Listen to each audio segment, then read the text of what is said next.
We expected this week's election would be unlike any other in our lifetimes, and we were right.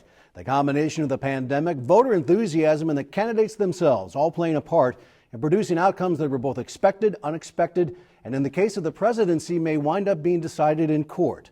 Elisa Hines takes a look back at Oklahoma's election night and what it means for our state's future. Like the rest of the nation, Oklahoma saw record turnout at the polls. Out of the more than 2,250,000 registered voters in the state, more than 1.5 million cast a ballot, and nearly a third of those votes were absentee or mail-in.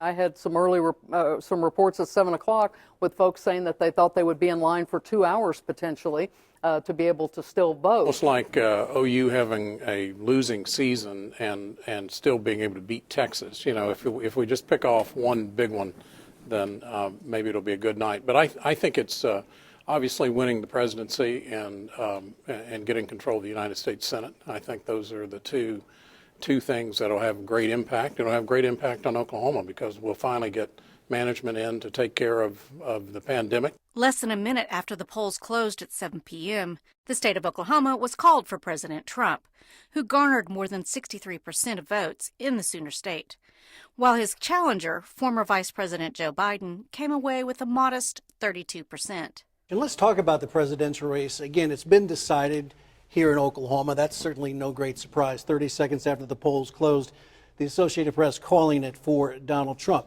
What was a surprise was the race for Oklahoma's 5th congressional district.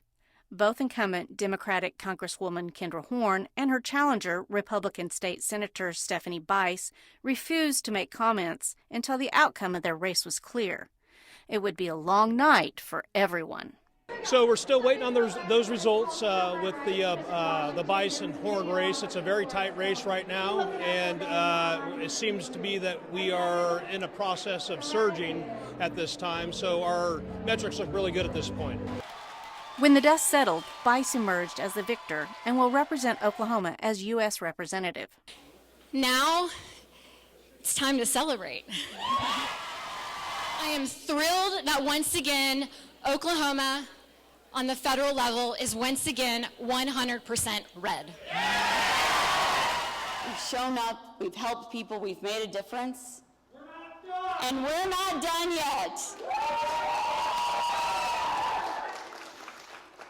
So take a deep breath and get a little rest, and let's get started again.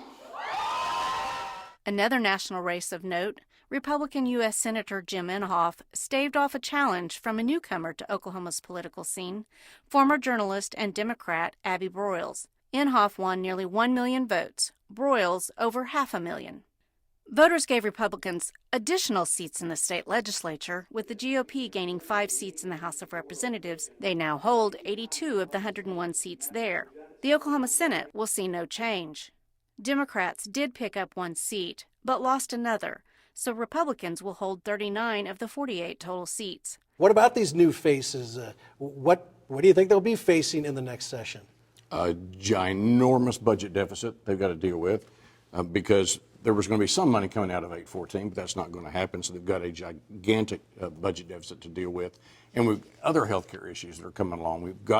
People are trying to figure out how to open up the economy safely. That is going to be a debate that may largely be dictated by who wins this close presidential race.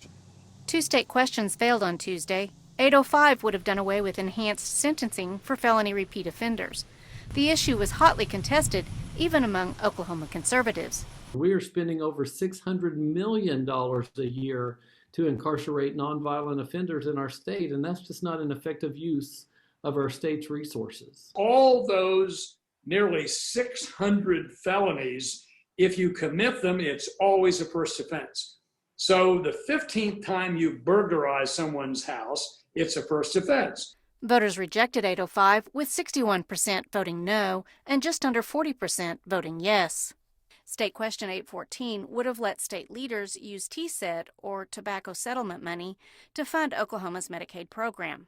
We are obligated to find a way to pay for it, and it's disappointing that did not pass. So that means that it's got to come from our revenue stream that we have, in our budget. The votes for 814 split along the same lines, with nearly 60% voting no and just over 40% voting yes, meaning Oklahoma's GOP leadership and lawmakers will have to figure out how to pay for Medicaid when the legislature convenes in 2021.